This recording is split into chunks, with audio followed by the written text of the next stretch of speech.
না আসলে কাল অনেক রাত অবধি টিভিতে ম্যাচ দেখছিলাম, তাই ভাবলাম একটু খোলা হাওয়ায় গিয়ে বসি। আর তারপর এখানে ঘুমিয়ে পড়লি? সারা রাত্রি ধরে তুই এখানে হ্যাঁ রে, ললিতার সঙ্গে ঝগড়াঝাটি করিসনি তো? ফের ফের এদিকে ফের। ললিতা জানে তুই এখানে ছিলি? বল। মনি, ও মনি, নতুন বৌদি কোথায়? সারা ঘরের দরজা হাট করে খোলা, লাইট জ্বলছে, পাখা চলছে, কিন্তু ঘরে তো কেউ নেই। মানে? হ্যাঁ গো, আমি তো ভাবলাম নতুন বৌদি ঘুম থেকে উঠে পড়েছে, বাথরুমে আছে, তো কফি জুস বানিয়ে দিই, তো সেগুলো নিয়ে এসে দেখি তখনও ঘরেতে নেই। বড় বৌদি ঘরে দেখেছিস? অনেক সময় তো ওখানে গিয়ে ঘুমিয়ে পড়ে। আমি সব ঘরে দেখেছি, এমনকি আমি দাদু ঠাম্মার ঘরে পর্যন্ত দেখেছি, কোনো ঘরে নেই, সারা বাড়িতেই নেই।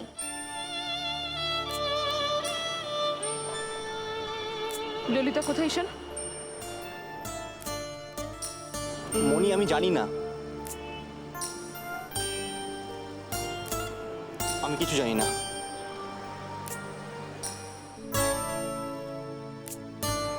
মোমা, একটা আবার কি কথা? বাড়িতে নেই? কি যে তুই করিস? চল খুঁজে দেখছি, আয়।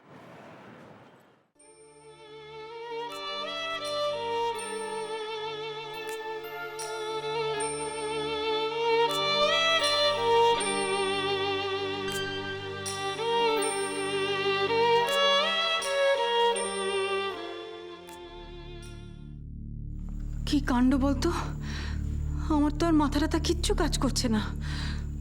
আচ্ছা ধরুন, ললিতা সত্যি সত্যি বাড়ি ছেড়ে চলে গেছে, কখন গেল কেউ টেরটাও পেল না। জানো দিদি ভাই, কালকে রাত্রিবেলায় আমি ওকে বলছিলাম, কি গো তোমায় বলিনি বলো, একটা বড় সড়ো ঝামেলা হতে চলেছে। এমনিতেই পান থেকে চুন ঘষলে ললিতার মাথা গরম হয়ে যায়, আর এটা তো একটা এত বড় সমস্যা। আমি বলছি ওই সোনালির জন্যই এই সমস্যা সৃষ্টি হয়েছে। সোনালির জন্য সমস্যা? সোনালি, এই তোমরা সত্যি বলছো? হ্যাঁ, ললিতা সত্যি সত্যি সোনালিকে নিয়ে ঈশানকে সন্দেহ করে? হ্যাঁ,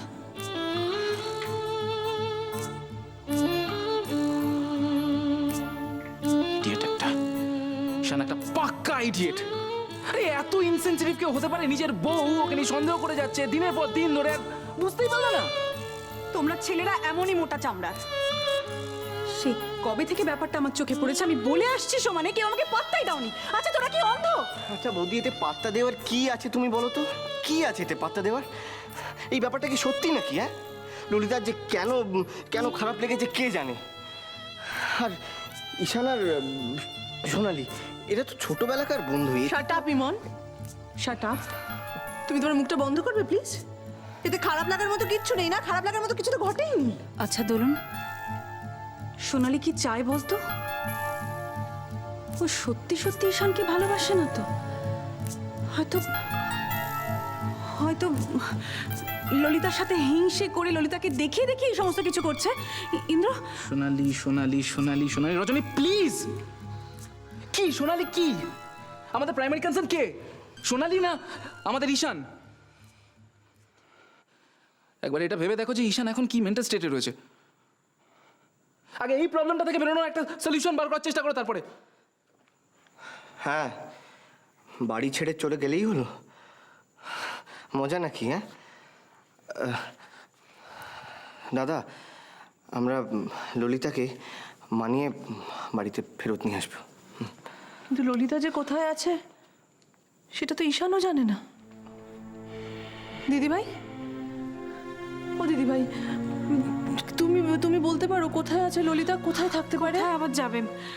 হয়তো ওর বাবার বাড়িতে গেছে, কিংবা দেখবি যা সুলি সুদির ওখানে গেছে। এতক্ষণে হয়তো কাকু আর মা ললিতার বাবাকে ফোনও করে দিয়েছে, জানিস। ইন্দ্র, একবার যাও না ও ঘরে। আমার তো মায়ের সামনে এখন যেতেই ভয় করছে। হ্যাঁ দাদা, একবার দেখ না। হ্যাঁ যাচ্ছি। তোমরা বরঞ্চ দেখো ঈশান মন খারাপ করে কোথায় বসে আছে। হ্যাঁ বৌদি, আমি একবার ঈশান কোথায় আছে একটু দেখে আসছি। হ্যাঁ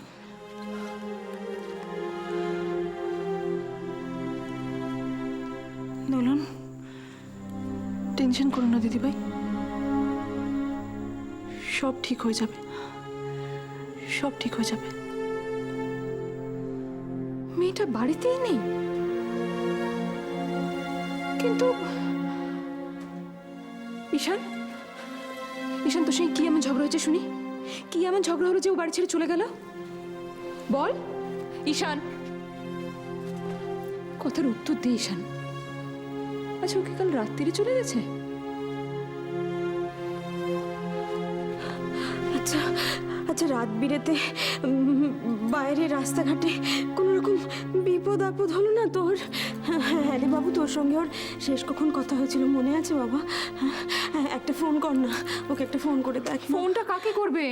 ওর ফোন তো বন্ধ। সর্বনাশ করেছে। তাহলে তাহলে কি কি করা হবে এখন? ওদের বাড়িতে একটা ফোন করা হবে নাকি? আমার মাথায় কিছু ঢুকছে না। তো ছোটদাকে ঠিক এখনই অফিসে ট্যুরে যেতে হলো। বাবু আমার একটা কথা বল, ললিতা যদি ও বাড়িতে যায়, বেআই মশাই নিশ্চয়ই ফোন করে আমাদের একটা খবর দেবেন। নিশ্চয়ই এটা ফোন করবেন বল। হ্যাঁ তুই একটা ফোন করে দেখ না বাবু, কর না একটা ফোন।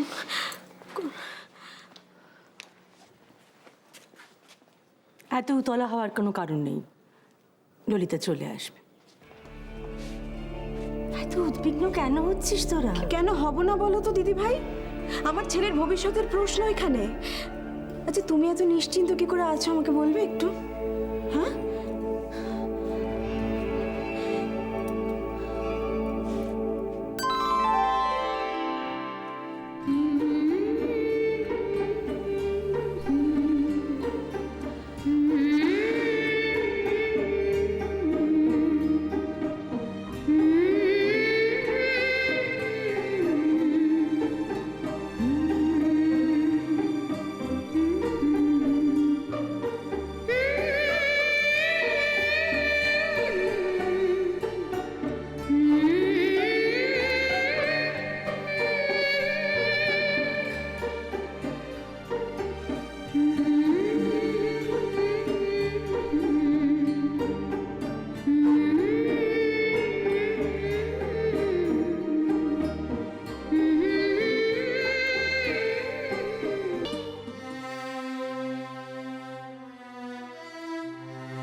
বাবা, তুমি সবার সাথে কথা বলে নাও, আমি আমার ঘরে যাচ্ছি।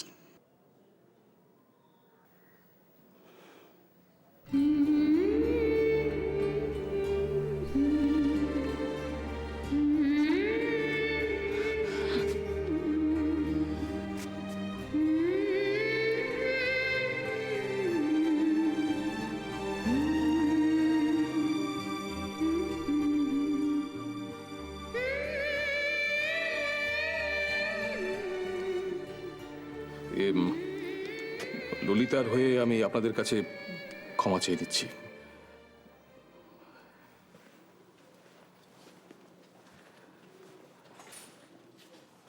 যদি কিছু মনে না করেন, আমি ঈশান ও ললিতাকে নিয়ে আপনাদের সঙ্গে একলা কিছু কথা বলতে চাই।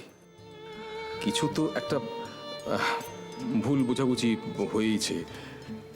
ললিতা খুব কষ্ট পেয়েছে। ছোটবেলা থেকেই ও কষ্টটা বোঝাতে পারে না বললে রাগ দেখায়। তোমার ললিতাকে আমরা এতদিনে ভালোই বুঝেছি। আপনি তো কিন্তু করছেন কেন? বাবা তোমার ঘরে চলো, আমরা কথা বলি। ঈশা না,